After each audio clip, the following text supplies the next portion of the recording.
हाय दोस्तों, आप सब कैसे हैं? आशा करती हूँ आप सभी अच्छे होंगे। दोस्तों, आज हम एक हॉरर स्टोरी की शुरुआत करने वाले हैं। आज हमारी हॉरर स्टोरी का टाइटल है हवेली का भूत। तो दोस्तों, चलिए फिर इस कहानी को शुरुआत करते हैं। रूहानी ताकतें हमारे आसपास हमेशा मंडराती रहती हैं। उनकी एक अलग ही दुनिया होती है जो वास्तविकता में तो दिखाई नहीं देती है, लेकिन कुछ घटनाओं से हमें महसूस ज़रूर होने लगता है। ऐसी ही एक हवेली के भूत की ये कहानी है। दरअसल एक पुरानी हवेली है जिसमें कई साल पहले राजा महाराजा रहा करते थे, लेकिन वह यह वीरान पड़ी हवेली है क्योंकि उन राजाओं के वारिस देश से बाहर जा चुके हैं। हवेली की हालत मंजर बहुत खराब हो चुकी है। अब उसे मरम्मत की ज़रूरत है। इसके लिए शासन के नोटिस के अनुसार संपत्तियों के मालिक को सूचित किया जाता है। कुछ दिनों में पूर्व राजाओं के वारिस में से एक लड़की हवेली में अपने बच्चे के साथ दाखिल होती है, जो कि उस ज़माने के राजा के नाती की लड़की थी। उसका नाम उर्मिला था। उसके पति का कार एक्सीडेंट में मौत हो चुकी थी। अब वह विधवा हो चुकी है, लेकिन उसके पास उसका एक बेटा है जो अब 8 वर्ष का है और वह भी अपनी माँ के साथ हवेली आया है। हवेली बहुत विशाल थी, इसलिए उसकी साफ सफाई के लिए कई मजदूर बुलाए गए हैं, जिन्हें चप्पे चप्पे की सफाई करने का ठेका दिया गया है। किसी को नहीं पता कि हवेली के कोने कोने में कितने खूनी रहस्य छुपे हैं। उर्मिला के आने के बाद हवेली की हवा रूहानी होने लगी थी। ऐसा लग रहा था मानो कई वर्षों से इंतज़ार कर रही है ये हवेली, इस हवेली के वारिस का। एक रात उर्मिला अपने कमरे में अपने बच्चे के साथ सो रही होती है। अचानक उसके खिड़की से एक पक्षी टकराकर मर जाता है। यह घटना अपने आप में असामान्य थी। पक्षी टकराते ही उर्मिला की नींद खुल जाती है और जब वह लाइट जलाकर देखती है तो डर से चीखने लगती है, क्योंकि उस कमरे की खिड़की से एक पक्षी फंसा हुआ था और उसके शरीर से खून की बूंदें फर्श पर गिर रही थी। नज़ारा इतना भयावह था कि वह अपने बच्चों को उठाना नहीं चाहती थी, लेकिन उर्मिला हिम्मत करके उस पक्षी को खिड़की से बाहर फेंक देती है। लेकिन इसके बाद उसे रात भर नींद नहीं आती और वह सुबह तक जागती रहती है। दरअसल वह जानना चाहती है कि यह किसी की शरारत तो नहीं है। सुबह होते ही वह अपने यहाँ काम करने वाले मजदूरों से जाकर कहती है कि रात को मेरे कमरे की खिड़की पर कोई पक्षी आकर टकराया था और तुरंत मर गया। क्या तुम लोगों में से किसी ने यह हरकत की है? क्योंकि पक्षी खुद ब खुद तो खिड़की से नहीं टकरा सकता। मजदूर कहते हैं, नहीं, हमने तो खिड़की से नीचे किसी पक्षी को मरा हुआ नहीं देखा। हम तो अभी वहाँ से चले आ रहे हैं और जब सभी जाकर देखते हैं तो वहाँ वह पक्षी नहीं होता। उर्मिला घबराने लगती है। यह क्या हो रहा है? यहाँ तो पक्षी होना चाहिए या कम से कम खून तो होना चाहिए, खून की बूंदें भी दिखनी चाहिए, लेकिन यहाँ पर पक्षी का एक पंख तक नहीं पड़ा हुआ था। उर्मिला सभी मजदूरों को कहती है कि हवेली में बहुत सी कीमती चीज़ें और मूर्तियाँ हैं, संभाल के संभाल कर रखना और उसकी साफ सफाई भी करना। मजदूर अपने अपने काम में लग जाते हैं। उर्मिला अपने बच्चे के साथ कमरे में टीवी देख रही होती है कि अचानक हवेली की छत से एक मजदूर नीचे गिरता है। उर्मिला को अचानक लोगों की आवाज़ सुनाई देती है। वह भागकर खिड़की से नीचे देखती है तो वह मजदूर की लाश पड़ी होती है। उर्मिला कमरे से नीचे आती है और इसके गिरने का कारण पूछती है। लोगों के जवाब अलग अलग होते हैं। कहीं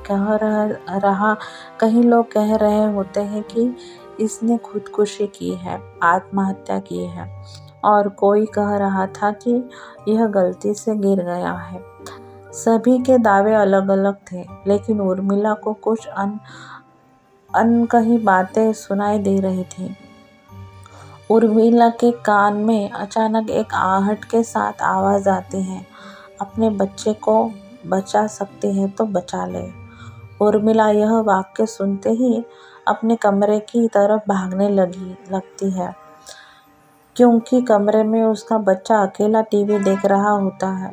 जैसे ही उर्मिला कमरे में पहुंचती है तो उसका बेटा खिड़की से कूदने वाला ही होता है कि उर्मिला उसका पैर पकड़ लेती है और वह खिड़की से लटक जाता है। उर्मिला पूरी ताकत से उसे ऊपर खींचती है, लेकिन बच्चा फिर भी कूदने की जिद कर रहा होता है। उर्मिला किसी भी कदर से अपने बच्चे को काबू में कर लेती है। किसी भी कीमत पर बच्चे को काबू में कर लेती है और कमरे के बाहर आ जाती है और वह मजदूरों से पूछती है, बताओ क्या है इस हवेली में, क्योंकि ये बच्चा तो ऐसा नहीं कर सकता और अभी यह सब जो हो रहा है कुछ अलग ही चल रहा है। तभी एक बूढ़ा मजदूर उर्मिला से कहता है, बेटी, ज़्यादा जानना हो तो अपने बुजुर्गों की कहानी पढ़ो, तभी तुम्हें इस हवेली का इतिहास पता चलेगा। इस हवेली की कहानी की किताब इसी गांव के सरपंच के घर में रखी होती है, जो कि बहुत साल पहले मर चुके थे, लेकिन अब भी उनके बेटे के पास वह किताब मौजूद थी। उर्मिला सरपंच के घर पहुंचती है और किताब ले लेती है। किताब पढ़ते ही उसे पता चलता है कि इस हवेली में एक नौकर और नौकरानी भी थे, जिनके बीच में बहुत प्यार था। वह कई सालों से हवेली की सेवा कर रहे थे, लेकिन एक बार रानी के शाही गहने चोरी हो गए थे और उसकी शंका में राजा ने नौकरानी को चोरी का सजा दी थी और उसे जिंदा दफना दिया गया था। उसके गम में उसके पति ने भी अपनी जान दे दी थी और उसके 1 महीने बाद उस राजा ने अपनी ही तलवार से अपने गले में घुसेड़कर आत्महत्या कर ली थी। उसके बाद छोटे मोटे हादसे हवेली में होने लगे, जिस वजह से यह हवेली हमेशा के लिए बंद कर दी गई है। कई सालों के बाद वहाँ कोई आया नहीं था, जिससे वहाँ रहने वाली आत्माओं को मौका मिल गया फिर से बदला लेने का। उर्मिला हवेली का रहस्य जानकर यहाँ से जाना चाहती है, क्योंकि उसे अपने बच्चे की चिंता होती है। इसलिए वह रात में ही कार लेकर एयरपोर्ट के लिए निकल जाती है। अचानक रास्ते में ही उसकी कार का एक्सीडेंट हो जाता है और कार पलटकर उल्टा हो जाती है, लेकिन दोनों को कोई भी नुकसान नहीं होता। उर्मिला अपने बच्चों को बाहर निकाल लेती है और सुनसान सड़क पर भागने लगती है। रास्ते में उसे एक कार आते दिखाई देती है और कार रोकने के लिए उर्मिला सड़क के बीच में खड़ी हो जाती है और अपनी मदद के लिए चिल्लाने लगती है। तभी अचानक कार वाला आकर कार का ब्रेक लगा देता है। उर्मिला पास जाकर देखती है तो उसकी हिम्मत बढ़ जाती है, क्योंकि वह एक पुलिस ऑफिसर होता है। उर्मिला हड़बड़ाहट में उसे अपनी बात कहती है और रोने लगती है। पुलिस ऑफिसर उन्हें अपनी गाड़ी में बैठने को कहते हैं और रोड में जाने लगते हैं। रास्ते में एक बूढ़ा सड़क पर सड़क पर जा रहा होता है और इनकी कार के सामने आते ही रोड पर गिर जाता है। पुलिस ऑफिसर गाड़ी से उतरकर उस व्यक्ति को देखते हैं। बुढ़ा व्यक्ति बेहोश हो जाता है। पुलिस ऑफिसर उसे गोद में उठाकर अपनी गाड़ी में पीछे बिठा देते हैं और अस्पताल के लिए चलने लगते हैं। अचानक उस बूढ़े व्यक्ति का हाथ पीछे से पुलिस ऑफिसर की गर्दन तक पहुंच जाता है। पुलिस ऑफिसर झटपटाने लगता है और अचानक गाड़ी का ब्रेक लगा देता है। गाड़ी की स्पीड कम होने की वजह से कार वही खड़ी हो जाती है और ऑफिसर अपनी गन निकालकर बुड्ढे की तरफ निशाना लगाकर गोली चला देता है।